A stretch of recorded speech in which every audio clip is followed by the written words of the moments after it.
কে কোথায় আছে বুঝে যান। আপনি এটা বলতে পারবেন কে কেমন আছে? মা, বাবা, আমার পুরো পরিবার, নিশান, ঝলক, ওরা কেমন আছে? ওরা কি জানে আমি কেমন আছি? তীব্র দীর্ঘশ্বাসের সাথে তীব্র দীর্ঘশ্বাসের সাথে ধোয়া নিঃসরণ করে মিশানকে বলল। দীপ্তি মরে গেছে শুনেছ মিশান? দীপ্তির মৃত্যুর কথা শুনে মিশান তীব্রর চোখের দিকে তাকালো। কিছুক্ষণ নীরব থেকে বলল, মরেই গেল। যাক, তাও আপনার ভাগ্য ভালো, প্রেমিকার মৃত্যুর দৃশ্যটা দেখতে পেরেছেন। আমি তো আমি তো ঝলকের মৃত্যুর সংবাদটাও পাইনি। না হয় মানলাম ঝলকের সাথে আমার সম্পর্কের কথা কেউ জানতো না, তাই বলে ইউনিটের একটা প্রাণীও কৌতূহলবশত আমাকে বলল না। এমনকি আমার মামাও আমাকে বলল না মেজর ঝলক তার দুনিয়াতে নেই। ঝলক কিভাবে মারা যায়? জানি না সঠিক, তবে ক্যান্টনমেন্ট থেকে জানতে পারি হেলিকপ্টার ক্র্যাশ হয়েছিল। ঝলক তোমায় অনেক ভালোবাসতো তাই না? জানি না, তবে আমার বিশ্বাস হয়তো। কি একটা অদ্ভুত ব্যাপার ঘটলো ভেবে দেখেছেন স্যার? কি? আমার প্রেম ছিল ঝলক, আপনার প্রেম ছিল দীপ্তি। অথচ দেখেন আমাদের জীবনটা যাদের সাথে জোড়া লাগার কথা ছিল তাদের দুজনের রাস্তা এইদিকে, আর আমরা তার বিপরীতে। ওরা ঢলে পড়েছে মৃত্যুর নগরীতে আর আমরা জীবিত লাশের নগরীতে। খুব বেশি ভালো, খুব বেশি ভালো হতো না যদি আমাদের প্রেমগুলোর সাথে আপনাদের কবর হতো? তোমাকে কে বলেছে দীপ্তিকে আমি ভালোবাসি? মিশান বোকা বোকা হাসি দিয়ে বলল, স্যার, আমি বোকা না, সব বুঝি। প্রথম যেদিন আপনাকে আর ম্যাডামকে দেখেছি সেদিনই আপনাদের ফার্স্ট আমি পড়ে ফেলেছি। আর দীপ্তি ম্যাডামের সাথে আমার অনেক দিন দেখা হয়েছে, ওনার সাথে প্রায় ভালো ফ্রেন্ডশিপও হয়। তখন আপনাদের পুরো পাস্ট এক্সপ্লেইন করে বলেছিল ম্যাডাম। উনি প্রথমে আমাকে বলতে চায়নি, কিন্তু আমি ওনাকে আগে আমার পাস্ট জানাই। তারপর আমার কথাতে গলে গিয়ে উনিও আমাকে সবটা বলেন। আপনাদের ছোটবেলাটা কেমন কাটতো, আপনার প্রতি ম্যাডামের মনে ভালোবাসার অনুভূতি জাগা, আপনি ম্যাডামকে ভালোবাসেন সেটা তাকে ইনডাইরেক্টলি বোঝানো, সবটা আমাকে বলে। ম্যাডামের ভেতরটা খুব সাদাটে। আপনি কেন ওনাকে ছেড়ে আমাকে আপনি কেন ওনাকে ছেড়ে আমাকে ধরেছেন আপনিই ভালো জানেন। আকাশের রং আর মানুষের ভেতরের রং একই ছন্দের, যখন তখন বদলায়। গতকাল দীপ্তিকে ভালো লাগতো, আজ তোমাকে, আগামীকাল হয়তো অন্য কাউকে, কিংবা কাউকেই না। তুমি ভাবছো দীপ্তির লাইফটা আমি নষ্ট করে দিয়েছি, কিন্তু এটা ভুল। আমি দীপ্তির পেছন থেকে সরে গিয়েছিলাম ওর ভালোর জন্য। আমার পাশে তোমার মতো একটা মেয়েই দরকার, যাকে হারানোর ভয় থাকবে না কখনো। হয়তো তীব্র দ্বারা দীপ্তির মন ভেঙেছে, কিন্তু তীব্র যেমনটা মিশানকে বিয়ে করে ওর সাথে কিছু করেনি, তেমনটা দীপ্তির সাথেও কিছু করেনি। আমার যতদূর মনে পড়ে দীপ্তির হাতটাও কখনো ভালোবেসে ধরা হয়নি। দু একবার কি নিয়ে যেন রাগ হয়েছিল, তখন ওর হাত ধরে টেনে সেই জায়গা থেকে সরিয়ে অন্য জায়গাতে নিয়েছে। তাছাড়া তীব্র জীবনে ভুল করেও মিশান ছাড়া কোনো মেয়ের সংস্পর্শতে আসেনি। আপনার এই কথাটা বিশ্বাস করে নিলাম স্যার, কারণ আপনার মতো বদরাগী লোকের পাশে কোনো মেয়ে শখ করেও দাঁড়াবে না। প্যার মোহব্বত তো বহুত দূর কি বাত। দীপ্তির জন্য কখনো এতটা কষ্ট হয়নি যতটা আজ ও রক্ত শূন্য ফ্যাকাশে বর্ণের এই এই মৃত লাশটা দেখে মনে হচ্ছিল। ওকে দেখে মনে হচ্ছিল ওর শরীরে এক ফোঁটা রক্ত নেই। সাদা কাগজের সাথে ওর সাথে কোনো তফাৎ ছিল না। ও ও কি যেন বলতে দিচ্ছিল, কিন্তু বলার আগে একটা মলিন হাসি দিয়েও চলে গেল। আমি কারণ মৃত্যু এতটা মনোযোগ দিয়ে আগ্রহ নিয়ে দেখিনি। মৃত্যু নাকি যন্ত্রণাময় হয়, কিন্তু দীপ্তিকে দেখে মনে হচ্ছিল ও ওর মৃত্যুতে বেশ খুশি, স্ব ইচ্ছায় পরলোক যাচ্ছে। ওর জানাজা শেষে দাফন করে যখন উল্টে ঘুরে হেঁটে আসছিলাম, মনে হচ্ছিল দীপ্তি আমাকে পেছন থেকে ডাকছে। আমি শুনেও না শোনার অভিনয় করে যাচ্ছি। আমি আবার এরকম কোনো ডাক অনুভব করিনি, তবে স্বপ্নে যখন ঝলক আমাকে ডাকে তখনই আমি ছিটকে উঠি। প্রথম প্রথম তো মেনেই নিতে পারছিলাম না ঝলক আর নেই, ওর মৃত্যুটা ছিল অপ্রত্যাশিত। স্বপ্নে যখন ঝলক আমাকে ডাকতো আমি ওই কণ্ঠস্বর চিনতে পারতাম না। আস্তে আস্তে ব্রেনটা নিতে শেখে। হ্যাঁ, ওই অদৃশ্যের আড়াল থেকে যে আমাকে ডাকে সে আমার হারিয়ে যাওয়া প্রেমিকের কণ্ঠস্বর, আমার ঝলক। তীব্র মিশন দুজনেই নীরব হয়ে বসে রইল। দিন শেষে ওরা একটা জায়গায় এসে ব্যর্থ প্রেমিক প্রেমিকা। পৃথিবীতে আমরা শুধু পেতেই আসি না, অনেকে শুধু হারাতেও আসি। কারো কারো জীবনের হিসেবের লিস্টে কিছুই পাইনি, আবার হারায়ওনি। কারো হয় সফল গন্তব্য আর কারো ব্যর্থ। তবে আমরা প্রত্যেকেই পেতে ভালোবাসি, হারাতে বা বিলীন হতে নয়। স্যার, শোকরাত্রি পালনের জন্য আপনি আমার এই স্পেশাল জুসটা ট্রাই করতে পারেন। না, দরকার নেই, আমি ঠিক আছি। একটু ট্র্যাজেডিতে আমার কিছুই হয় না।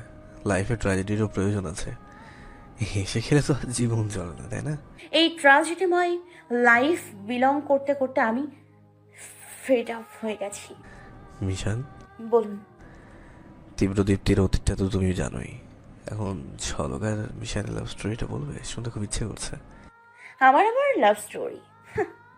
বোরিং হয়ে যাবেন স্যার, মাথা নষ্ট বোরিং। বোরিং হলেও শুনবো, তুমি বলো। তাহলে শুনুন। এক দেশে ছিল এক রাজা, আরেক দেশে ছিল। মিশনকে তীব্র থামিয়ে দিয়ে বলল, আগের যুগের বাংলা সিনেমার কাহিনী বাদ দিয়ে নিজের স্টোরিটা বলো। বলছি, রাগ করবেন না স্যার, আসলে একটু নেশা নেশা লাগছে তো, তাই ঘরে অন্য কিছু বলে ফেলছি। ওটা খাওয়া বন্ধ করে পুরো স্টোরিটা বলবে, তারপর খাবে ওটা। ঝলক এমন একটা মানুষ ছিল, ওকে বোঝার জন্য ধ্যান ধরে চুপ করে থাকতে হতো। আপনি আমার সাথে খারাপ ব্যবহার করলেও পরে এসে একটু হলেও ভালো ব্যবহার করার চেষ্টা করেন, কিন্তু ঝলক এমনটা ছিল না। ও যদি ভুল করেও কিছু করতো, সেটা জেনেও অনুতপ্ত হতো না। ওর কথা ছিল, যেটা হয়েছে হয়েছেই, মাথা ঘামালেই আরও জল গড়াবে। ঝলককে প্রথম কবে দেখেছি আমার খেয়াল করা হয়নি। ট্রেনিং সেন্টারে যখন নানান রকম স্টেপের ওপর পরীক্ষা নেওয়া হয়, ক্লান্ত শরীর নিয়ে রেস্ট করার টাইম নেই। আর্মি ট্রেনিংগুলো এত বেশি কষ্টকর ছিল, প্রতি সেকেন্ডে মনে হতো গাধাকে পিঠিয়ে ঘোড়া বানানো এর থেকে সহজ কাজ হবে। প্রথম প্রথম শরীরের প্রতিটা জয়েন্টে এত ব্যথা করতো, 24 ঘন্টা ব্যথায় ঘুমোতে পারতাম না। আবার এই ব্যথাময় শরীর নিয়ে ট্রেনিংয়ে যেতে হতো। ট্রেনিংয়ের সময় আমাদের কার্যক্রম পর্যবেক্ষণ করার জন্য এক এক টিমের জন্য 2টো করে অফিসার থাকতো। আমাদের মেয়েদের জন্য থাকতো একজন নারী অফিসার আর একজন পুরুষ, আর সেই পুরুষ একজনই ছিল ঝলক। ওর র্যাঙ্কটা ছিল মজার। ছোটবেলা থেকে আমি ছিলাম একটু অলস টাইপের। এক জায়গা থেকে আরেক জায়গায় যাওয়ার অলসতায় আমি পড়ার টেবিলে বসে থাকতাম, যেখান থেকে বিছানায় যেতাম ঘুরতে। নিমেষে খাইয়ে দিয়ে যেত। হাত দিয়ে খেতে পারতাম, কিন্তু খেতাম না। আমি হয়তো পড়ার টেবিলে থাকতাম, নয়তো বিছানায়। 10 বার বলার পর গোসলের জন্য বাথরুমে ঢুকতাম। গোসলটাও মিমি করিয়ে দিত আমাদের। নিশান যখন এসে আমার সাথে খেলতে চাইতো, ওকে নিয়ে ঘরের ভেতরেই খেলতাম। এরকম অলস ছিলাম। সব সময় পড়ার টেবিলে বসে থাকতাম, কোনো কাজ করার থাকতো না বলে বসে বসে লেখাপড়া করতাম।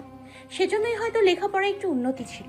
আর ওই সকালবেলা মামার ভয়ে হাঁটাহাঁটি, দৌড়োদৌড়ি, এক্সারসাইজ এটুকু করেই মনে হতো বিশ্ব জয় করে নিয়েছি। যখন জানতে পারলাম নিশানের অসুখের কথা, তখন থেকে আমি কর্মঠ হওয়ার চেষ্টা করি। লেখাপড়ার পাশাপাশি পার্ট টাইম জব শুরু করে দিই। এত বড় ফ্যামিলি, যার ভরণ পোষণ সম্পূর্ণ মামার উপর ছিল। তার উপর প্রতি মাসে নিশানের চিকিৎসার জন্য মামা মোটা অঙ্কের টাকা গুনতে হতো। এটা আমার চোখে লাগতো খুব। তাই মামার পাশে দাঁড়ানোর জন্য আমি পার্ট টাইম জব করা শুরু করি। মামা আমার টাকার হেল্প নিতে চায় না, কিন্তু আমি শুনিনি। এরপর গ্রাজুয়েশন কমপ্লিট করে আর লেখাপড়ার প্রতি মন টানলো না। মামাও চাইতো আমি আর্মিতে জয়েন করি, আর নিশানেরও স্বপ্ন ছিল আমি আর্মি অফিসার হব। ভেবেছিলাম সেনাবাহিনীর পথটা আমার জন্য সহজই হবে, কারণ মামা কর্নেল। তার ফেভার নিয়েই আমি অফিসার হয়ে যাব, যদিও এটা অপরাধ। আর মামা চাইনি আমি এরকম বেকায়দাতে অবৈধভাবে সেনাবাহিনীতে ঢুকি। যেখানে বাংলাদেশের সেনাবাহিনীতে এত সুনাম, সেখানে আমি যদি এভাবে 2 নাম্বারি করে একটা পদে ঢুকি, সেটা এই পেশা ও পদটার জন্য লজ্জাজনক। সত্যি কখনো চাপাও থাকে না। একদিন না একদিন প্রকাশ পেয়ে যেত। শুধু লেখাপড়ার সার্টিফিকেট নিয়ে বিনা যোগ্যতায় সেনাবাহিনীতে ঢুকেছি মামার সাহায্যে। সেজন্য আমি সব ধরনের বৈধ স্টেপ ফলো করেই সেনাবাহিনীতে ঢুকি। হাত পা বেঁধে দিয়ে জলে ফেলে দেয়া হতো। সেখানে ঘন্টার মতো টিকে থাকতে হতো। কাদার মধ্যে আত্মরক্ষার শত্রুদের উপর হামলা করার ট্রেনিং, হাত পা মুখ বেঁধে ট্রেনিং দেয়া হতো যেন শত্রুদের করা অত্যাচার কখনো মুখ না খুলি। ঘন্টার পর ঘন্টা, মাইলের পর মাইল কাঁধে ভারী বোঝা নিয়ে দৌড়ানো, জঙ্গলের মধ্যে রাত কাটানো, নানান রকম অখাদ্য খাবার খাওয়া, মাঝ আকাশ থেকে হেলিকপ্টার থেকে ঝাঁপিয়ে পড়া, আরও নানান রকম প্রাণ নেয়ার ট্রেনিংয়ের সাথে খুব মুখ বুঝে দিন রাত কাটছিল। যখন বারবার হতাশ হতাম, আমি আমি হয়তো এই রাউন্ডে হেরে যাব, পরের রাউন্ডে টিকবো, তারপর আমার দ্বারা আর এগিয়ে যাওয়া সম্ভব না, আমাকে মোটিভেট করার জন্য তখন শুধু আমার মাথায় একটা উক্তিই ছিল, আপি, আমার না খুব ইচ্ছে তুমি আর্মি অফিসার হবে, তোমার নামের পাশে থাকবে ক্যাপ্টেন মিশান খান। এটা যখন ভাবতাম তখন স্পিড বেড়ে যেত। সেই সময়টাতেই ঝলকের সাথে আমার দেখা। আমি কখনো ঝলককে খেয়াল করিনি, কিন্তু ঝলক খেয়াল করে আমাকে একদিন আমাদের ক্লাস নেওয়া হচ্ছিল। সেদিন ক্লাসটা ঝলকই নিচ্ছিল, আর আমি গালে হাত দিয়ে ঝিমাচ্ছিলাম। তখন ঝলক আমাকে মার্কার হেড ছুঁড়ে মেরেছিল। সেখান থেকেই আমি ওর নজরে পড়ি। ওর ধারণা ছিল আমি অলস টাইপের ফাঁকিবাজ। যখন জানতে পারে আমি কর্নেলের ভাগ্নি, তখন থেকে আমাকে আরও কড়া নজরে রাখে, যেন আমি জালিয়াতি না করতে পারি।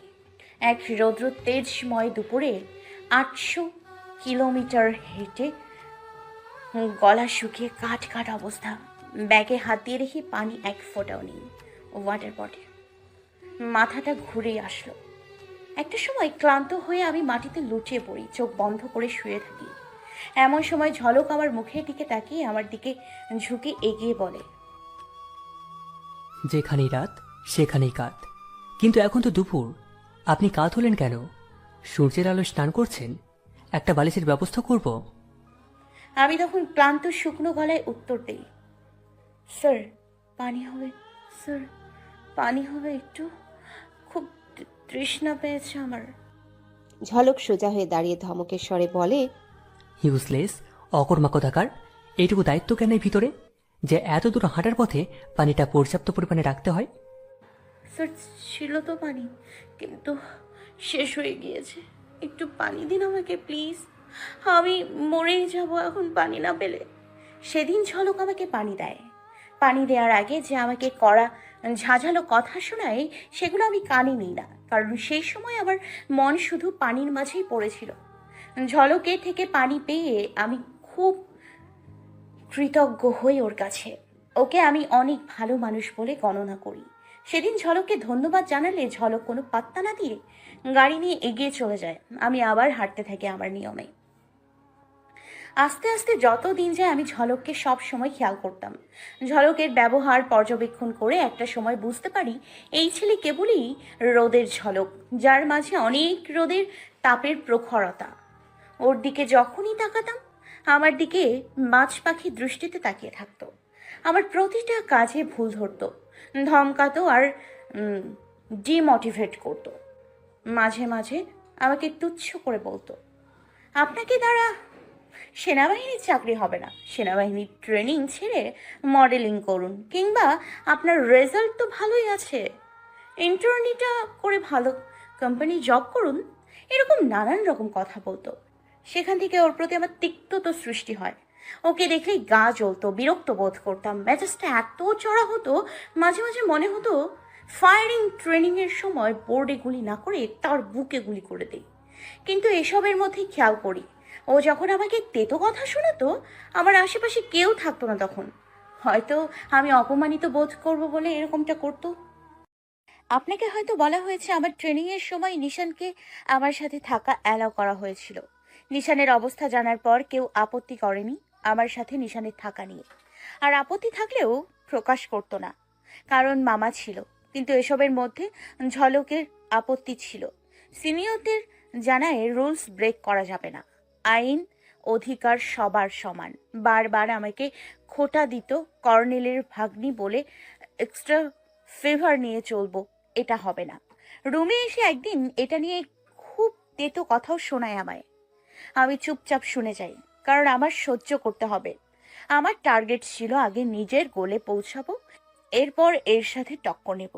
ঝলককে সিনিয়রদের ঝলককে সিনিয়রদের কেউ বোঝাতে পারছিল না আমার সমস্যাটা, নিশানের সমস্যাটা। ও শুধু একটা কথাই বলেই থামিয়ে দিত, এগুলো সব বাহানা। ওর এই বাড়াবাড়িগুলো আমি নিতে পারছিলাম না। যেখানে সিনিয়রদের প্রবলেম নেই, ওর এত কিসের প্রবলেম? মানলাম ক্যাডেটের স্টুডেন্ট ছিল, সবসময় রুলস মেনে তাদের বেড়ে ওঠা। চাকরি জীবনেও রুলস মেনটেন করে রুলস তার রক্তে মিশে গেছে, তাই বলে মানুষের বিপদ আপদ বুঝবে না? তীব্র মিশনের দিকে তাকিয়ে বলল, ঝলক ক্যাডেট ছিল? হুম, ফৌজদার হাট ক্যাডেট কলেজ, চিটাগং। আপনি তো মির্জাপুর ক্যাডেটের স্টুডেন্ট ছিলেন, তাই না? হুম, তারপর বলো। এরপর আর কি, আমি তবুও চুপ থেকে যাই। এক কান দু কান করে যখন ব্যাপারটা নিশানের কানে যায়, তখন নিশান সাহস করে ঝলকের সাথে কথা বলতে চায়। আমি ভীতু হলেও নিশান অনেক বেশি সাহসী মেয়ে ছিল। কোনো কিছু ভেতরে চাপা রাখতো না। যখন যেখানে যেটা বলা উচিত করা উচিত সেটাই করতো আর বলতো। ঝলকের সাথে প্রায় 2 ঘন্টার মতো সময় ধরে ও কি কথা বলে ওকে রাজি করায়, সেটাও আজও অজানা আমার। এরপর থেকে কখনো দেখতাম না ঝলককে আমার সাথে নিশানের থাকা নিয়ে ভেজাল করতে। যখনই নিশানের সাথে ঝলকের দেখা হতো, ঝলক নিশানের দিকে অন্যরকম মায়ার দৃষ্টিতে তাকাতো, ওর সাথে ভালো মতো কথা বলতো। ঝলককে কখনো আমি হাসতে না দেখলেও নিশানের সাথে কথা বলার সময় বেশ হাসতে দেখতাম। এটা আমার কাছে ভালোই লাগতো।